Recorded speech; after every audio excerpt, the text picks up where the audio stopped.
Você já ouviu falar na Grande Fraternidade Branca?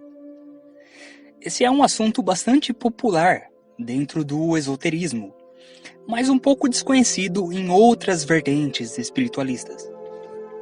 A Grande Fraternidade Branca é uma hierarquia de luz formada por seres conhecidos como mestres ascensionados ou mestres ascensos, que têm como missão ajudar e orientar a humanidade em seu processo evolutivo, sem interferir no nosso livre-arbítrio. Segundo dizem, ela foi fundada na Terra por um ser de luz proveniente de dimensões superiores, chamado Sanat Kumara, que assumiu o resgate espiritual do nosso planeta em tempos muito difíceis, num passado distante.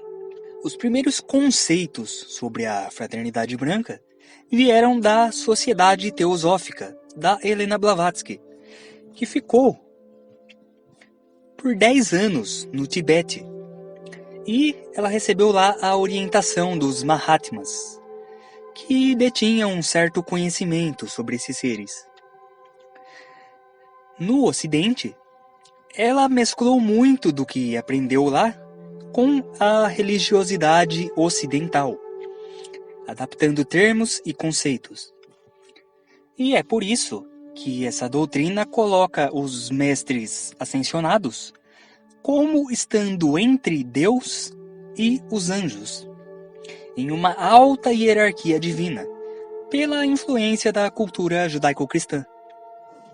Embora nos dias de hoje muitas vertentes espiritualistas, pelo menos as que estudam esse assunto, defendem que esses seres vivem na sexta, sétima dimensão, ou sexta, sétima densidade, ou o que o professor Laércio Fonseca chama no modelo dele de Projeto Terra, de plano dos ascensionados, que é o que vem depois do plano da luz, popularmente chamado de quinta dimensão por outros espiritualistas.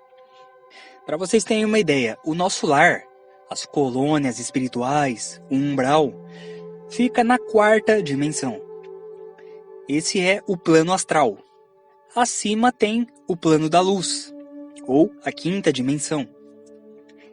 E acima, o plano dos ascensionados, ou a sexta e a sétima dimensão. No próprio filme do Nosso Lar, para quem já assistiu, isso é retratado.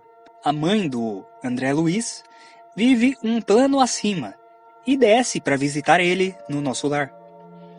E também em momentos decisivos para a humanidade, como foi o começo da Segunda Guerra Mundial, como foi a definição da data limite também. Seres de esferas ainda superiores descem e alertam sobre o que está por vir. E acima disso ainda, das esferas que eu citei, tem mais coisa. Mas isso não vem ao caso. Não é importante para o vídeo aqui. O importante é o plano ao qual esses mestres ascensionados pertencem.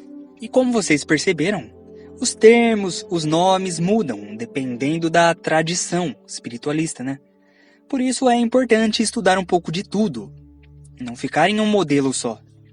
Às vezes a gente estuda um assunto e depois estuda outro, e parece que um vai totalmente na direção contrária do outro, quando na verdade o que muda são os conceitos, as definições. Isso muda de lugar para lugar, de época para época. Por isso cabe a nós estudarmos um pouco de tudo e saber filtrar essas informações, porque na maioria das vezes as diferentes egrégoras dizem a mesma coisa, porém de forma diferente. Acontece que esses seres, eles sabem que cada povo na Terra tem sua cultura, tem sua religiosidade, e eles atuam baseado nisso. Eles não vão se apresentar como novos seres que a humanidade nunca ouviu falar. Eles próprios adaptam nomes e termos, e a pessoa que recebe a mensagem adapta mais ainda, daí essa confusão toda. A função da Fraternidade Branca é criar condições no nosso planeta para que a humanidade possa evoluir. Ela foi criada milhões de anos atrás e sempre agiu nos bastidores do planeta. Mas hoje, ela permite que a humanidade a conheça e que inclusive possa contatá-la. Muitos mestres ascensionados já estiveram encarnados aqui no plano físico. Um mestre ascensionado está além do nível que se conhece por iluminado. Enquanto que o iluminado compreende as leis do universo, um ascensionado tem domínio sobre essas leis. Há exemplo de Jesus e Buda, e outros mais desconhecidos que eu vou citar daqui a pouco. Os verdadeiros mestres ensinam que a salvação é possível apenas através do coração. A salvação é espiritual e não física. A grande fraternidade branca seria a fonte de quase todos os ensinamentos espirituais da humanidade, inclusive das principais religiões e das escolas de mistério. Ela cedeu parte desse conhecimento para a humanidade para liberar o homem do estado primitivo, o estado de animal, para que ele abandonasse as trevas. Trevas, nesse caso, no sentido de ignorância, não de maldade. Eu já expliquei isso em outro vídeo, né? E fosse em direção à luz. Os mestres ascensionados sempre utilizaram mensageiros incorporados para trazer seus saberes para o mundo.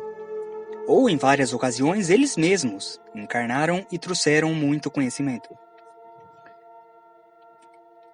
Na doutrina da Grande Fraternidade Branca, existem 7 raios, cada um com uma cor diferente, que se relacionam aos 7 chakras do corpo humano.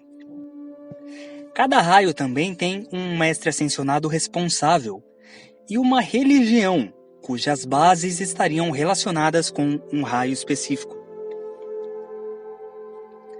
O primeiro raio é o raio azul. Esse raio é relacionado com o chakra da garganta. E seu mestre ascensionado é El Morya, caracterizado por virtudes como força de vontade, fé, proteção e poder. El Morya já teria sido encarnado em Abraão, no Rei Arthur e em Thomas More. A religião que surge desse raio é o judaísmo.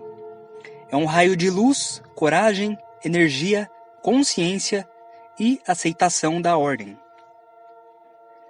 O segundo raio é o raio amarelo. Esse raio está relacionado com o chakra da coroa. E seu mestre ascensionado é Lanto, caracterizado por virtudes como a compreensão, a sabedoria e a tranquilidade. Esse é o raio que nos lembra que cada um de nós pode se tornar mestre da própria vida e ascender espiritualmente. Lanto já foi encarnado como o Imperador Amarelo, o imperador da dinastia Zhou, da China. Esse raio apresenta o caminho da transformação da alma, de si mesmo por meio do equilíbrio entre o amor e a sabedoria. E a religião relacionada com esse raio é o budismo. O terceiro raio é o raio rosa, relacionado com o chakra do coração. E sua mestra ascensionada é Rowena, um ser ligado ao planeta Vênus. Esse raio é ligado ao amor divino e à compreensão dos problemas mundanos, da caridade e da paciência. Esse mestre foi encarnado no pintor Paulo Veronese, em 1528. E a religião relacionada com ele é o cristianismo. O quarto raio é o raio branco, relacionado com o chakra da base da espinha. Seu mestre ascensionado é Serapis Bey, ligado à pureza, harmonia e disciplina. Esse mestre teria sido encarnado no rei Leônidas, de Esparta. E a religião relacionada com ele é o hinduísmo. O quinto raio é o raio verde, relacionado com o chakra do terceiro olho. Assim como o chakra correspondente, esse raio é ligado à visão e à abundância do mundo espiritual e invisível. E ele também é associado ao poder de cura.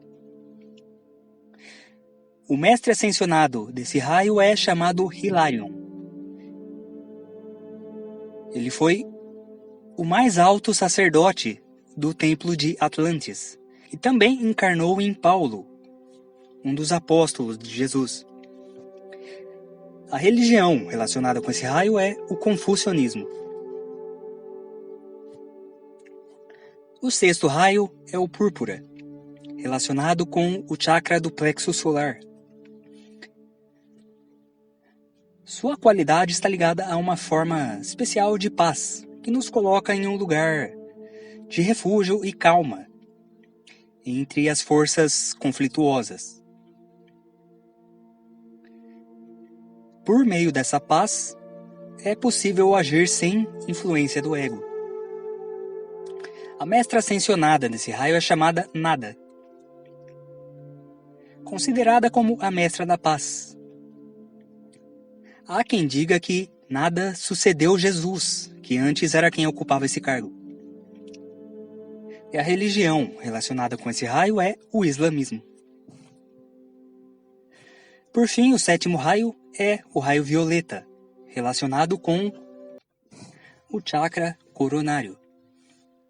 Suas qualidades são sentimentos como perdão, piedade e liberdade espiritual. Seu mestre ascensionado é Saint Germain, que dizem ser o símbolo da nova era, a Era de Aquário, que é uma figura ligada à libertação da luz da alma, que transforma nossa sombra em raios de luz e de existência livre. A religião relacionada com esse raio é o taoísmo. Um erro que muitos cometem é o de achar que a fraternidade branca é composta apenas por esses 7 seres citados, que correspondem aos raios, quando na verdade 7 é um simbolismo. Os mestres ascensionados são milhares. Eles têm bilhões de almas para cuidar. Além dos 8 bilhões que estão hoje encarnados, também tem o pessoal que está no plano astral, que já desencarnou. Então, só 7 seres, por mais evoluídos que fossem, por mais próximos de Deus que estivessem, não dariam conta de tantos bilhões. Então é um simbolismo, essa coisa dos 7 raios e os seres relacionados, que eu acho que não vale a pena eu entrar nisso agora. Basta que vocês saibam isso, né? Para não levarem ao pé da letra. Segundo essa doutrina, o próprio Jesus, conhecido nos planos superiores como Sananda, o Buda e até mesmo Maria, a mãe de Jesus, eram mestres ascensionados. Apenas alguns dos milhares, que encarnaram em certo momento e ficaram tão conhecidos assim até hoje e no mundo inteiro, por conta de sua missão e do lugar que encarnaram. Mas, além deles, tiveram muitos outros que ninguém sequer conhece. Muitos deles encarnaram em monges, eremitas, sabe aquele pessoal que vive em regiões isoladas, nas montanhas, só meditando, que nunca escreveram nada, nunca tiveram contato com o Ocidente. Então, esses também seriam mestres ascensionados. Também fazem parte da grande fraternidade branca seres evoluídos que já poderiam ascensionar, mas seguem encarnados para concluir sua missão ou continuam nos planos mais baixos, auxiliando outros espíritos. Enfim. E para encerrar, acho que vale a pena eu explicar que a fraternidade é chamada de branca por conta da luz que emanaria, que seria um tom de branco tão puro que é difícil para o ser humano sequer descrever luminosidade, essa pureza. Bom, pessoal, deixe seu like no vídeo, porque isso é muito importante para ajudar o canal a crescer. E para que esse vídeo chegue em mais pessoas. Com isso, eu espero ter colocado um fim nas dúvidas que muitos têm sobre esse tema. E, é claro, apresentar de uma forma mais coesa para aqueles que não conheciam o assunto ou que já tinham ouvido falar, mas nunca pesquisaram. Porque realmente é uma coisa meio confusa. Se possível, compartilhem esse vídeo com os amigos e até o próximo. Gratidão.